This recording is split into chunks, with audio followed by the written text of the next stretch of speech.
Bom dia, comunidade Paz e Bem. Aqui é a Monja Cocai,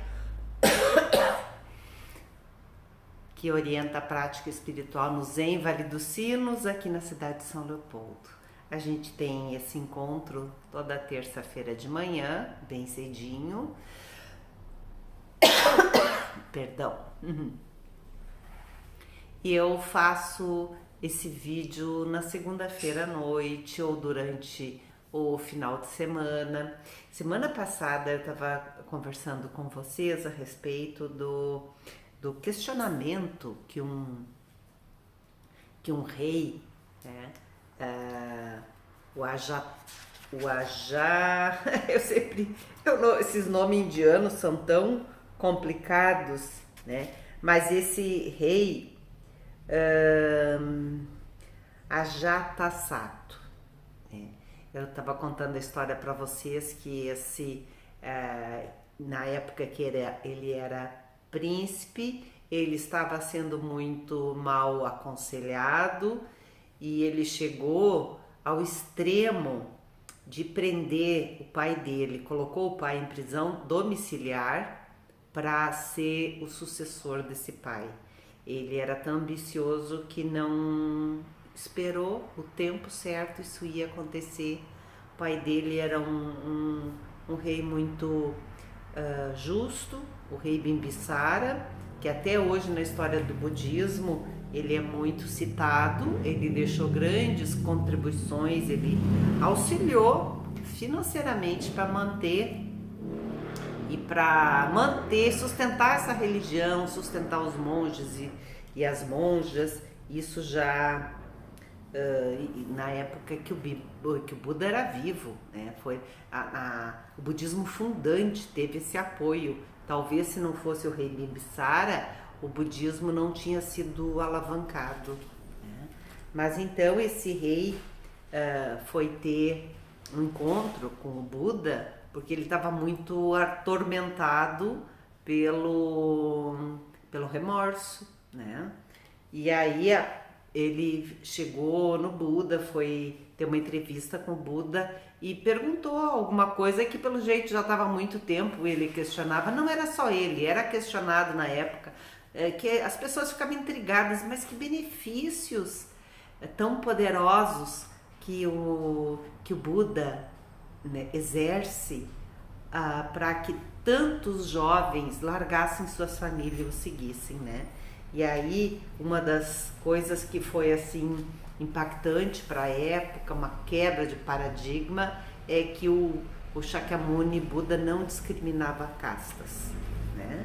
E aí esse dizia ele que era o principal benefício, o primeiro grande benefício, que que dava dignidade a todas as pessoas, independente de casta, né? Então, o que o Buda falou, Rei Ajatasattu, o primeiro fruto colhido por um monge, ele está livre de preconceito racial, social e de castas, né? Sua dignidade humana é restaurada. E depois, a cada benefício que o Buda falava, o rei dizia: maravilhoso, Senhor, por favor, diga mais, né? E aí o Buda continuou dizendo que a dignidade é apenas o primeiro fruto, né? E que aí ele falou dos preceitos, os preceitos budistas seguidos pelos monges. Se você vai aprofundando, passando pente fino, são 250 preceitos. Para as mulheres é mais, são 350 preceitos, né? Mas os principais 10 graves preceitos, na época eram 5, são norteadores e fundantes civilizatórios, né? Que tem a ver com não matar, não roubar, não usar da sexualidade de maneira a promover sofrimento, não negociar e nem ingerir substâncias tóxicas, né? No caso que já tinha na época era álcool, né? talvez alguma droga, algum opiáceo, né? Que talvez já tivesse, eu não sei disso, né?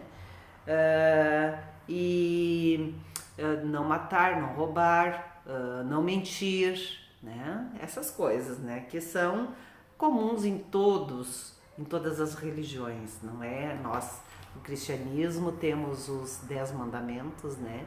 E nós, no budismo, também temos 10 preceitos graves. Os outros são não falar mal dos 3 tesouros, não se elevar e nem se rebaixar a nenhuma outra pessoa, não se deixar ser movido pela raiva.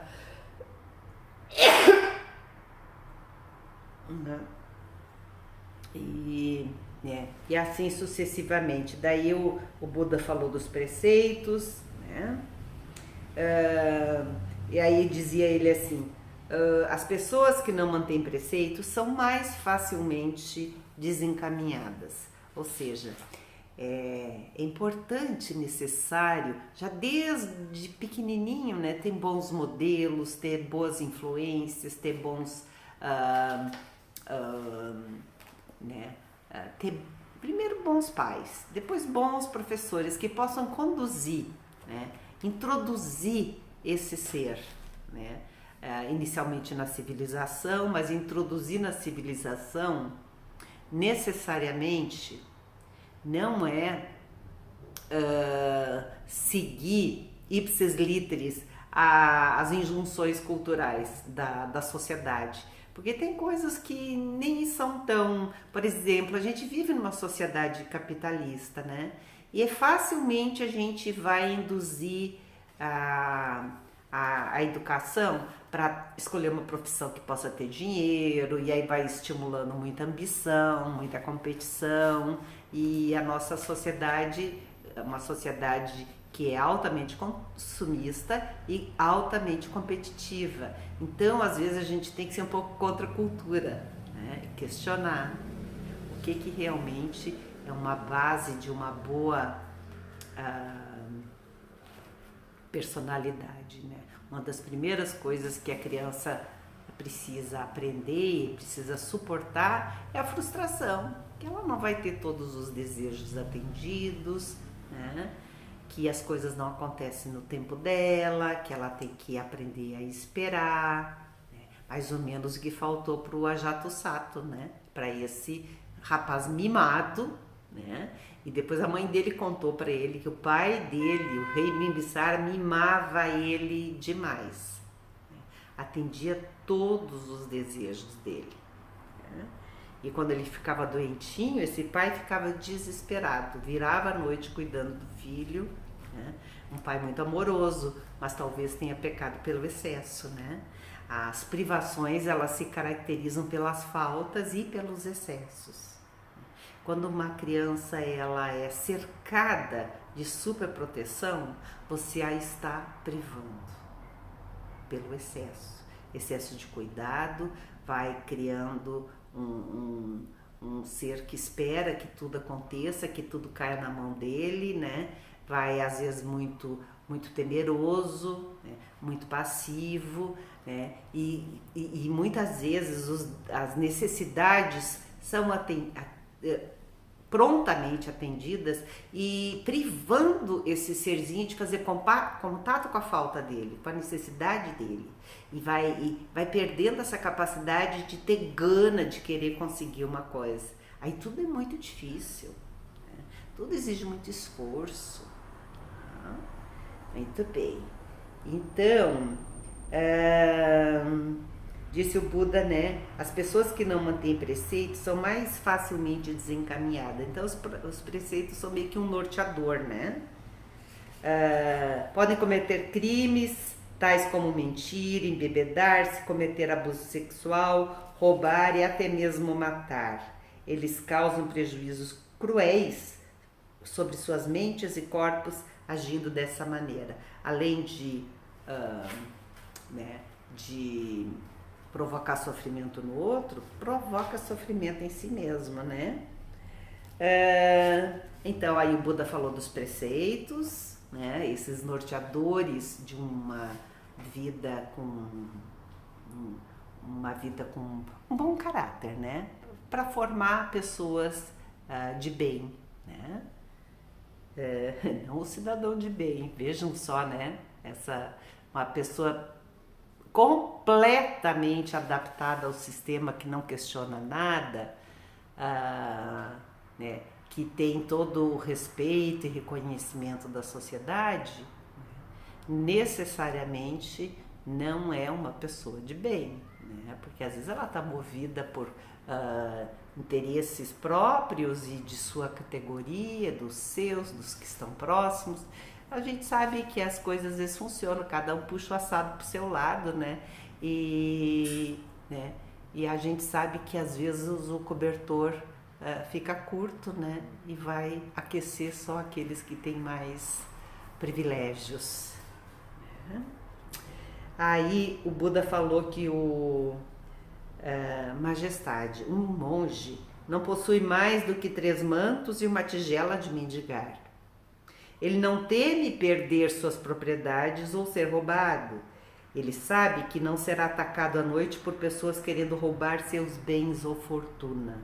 Ou seja, não tem medo de perder nada porque não tem nada a perder. Né? Mas isso é um sentimento, porque às vezes o único manto pode ser tão precioso, né, que ele tenha um apego exagerado até por esse manto. Dá para compreender, né? Vejam bem, né? Nossos acessórios do budismo, o manto, as roupas, as vestes budistas, né?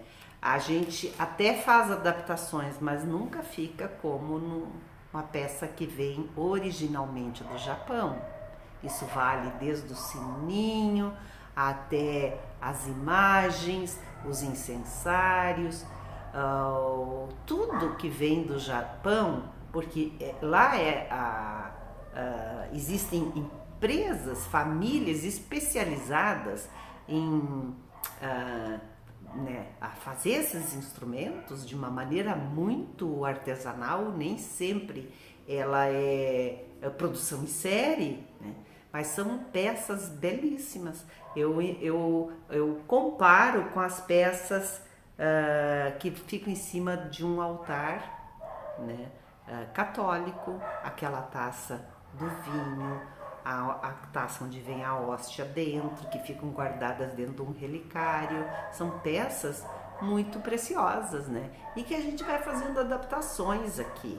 Então, quando tem uma peça que é japonesa, mesmo que veio do Japão, que nem aquele monju pequenininho ali, é uma peça, elas são talhadas à mão. Mesmo pequenininhas, são muito, muito preciosas. Então, é muito fácil o monge ou a monja se apegar, ter extremo cuidado, mas ainda existe uma diferença entre esse apego, né? E tem passagens de velhos, antigos mestres da linhagem, que tem uma passagem que era uma noite muito, muito, muito fria, tinha uma pessoa que estava doente, né, precisando ser aquecida, e o monge pegou todas as estátuas de madeira, botou fogo. Naquele momento era só um pedaço de madeira que poderia aquecer e salvar um ser, né? Percebe, né? Então, ele é livre. A gente dá uma certa liberdade quando a gente afrouxa as defesas, né? Eu moro sozinha aqui na Casa Templo e às vezes as pessoas me perguntam: a senhora não tem medo? Né? Na primeira coisa, assim, às vezes dá um pouquinho de receio, né? Daquela surpresa, de ser surpreendida. A gente escuta tanta coisa, né? Mas quando eu saio, né? Nem poderia dizer assim, mas eu não fecho tudo, eu deixo umas coisas meio abertas, né? Porque eu fico pensando assim: o que vão levar? Vão entrar, vão levar o quê? Uma TV? Um computador velho? Que mais? move, isso é mais difícil, né? Então, a gente vai aprendendo a lidar com esses apegos. Eu consegui a proeza de fazer todo. Aqui era a garagem do meu carro. Meu carro não tem mais garagem. Vou ter que inventar alguma coisa, né? Mas não tem. O Dharma não tem preço. Os ensinamentos, uma sala para brigar, para a gente poder fazer meditação, isso não tem preço. É o mínimo que se pode fazer pelos ensinamentos e manter os ensinamentos de Shakyamuni Buda vivos, né? Para benefício de muitos. Né? A gente vai ficando por aqui. Semana que vem a gente fala mais um pouquinho sobre isso. Até o próximo encontro. Paz e bem.